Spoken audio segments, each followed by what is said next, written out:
Hi hello అండి. అందరూ ఎలా ఉన్నారు? నేనైతే చాలా బాగున్నానండి. ఈరోజైతే నేను సింపుల్గా ఫ్రైడ్ రైస్ చేసేస్తున్నానండి.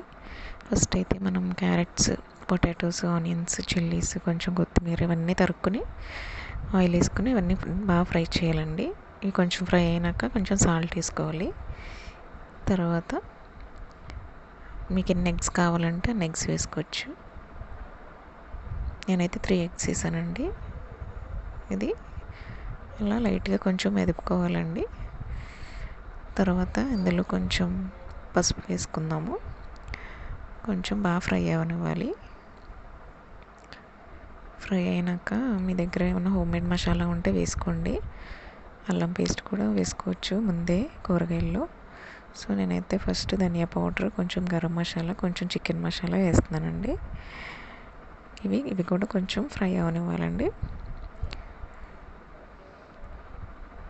తర్వాత మీకు రైస్ వేసుకోండి. గడ్డల్లా ఉంటే కొంచెం చిదుముకొని వేసుకోవచ్చు, లేదంటే డైరెక్ట్గా వేసుకున్నా పర్లేదు. ఇలా మిక్స్ చేసేసుకోండి మొత్తం రైస్ కలిసేలాగా. అంతే అండి. లాస్ట్లో కొంచెం కొత్తిమీర వేసుకొని పైన కాసేపు ఉంచి అప్పుడు సర్వ్ చేసుకోండి. చాలా బాగుంటుందండి. ఇలాగా చాలా సింపుల్గా టేస్టీగా ఉంటుంది. ఒకసారి మీరు కూడా ట్రై చేసి ఎలా ఉందో కామెంట్ చేయండి.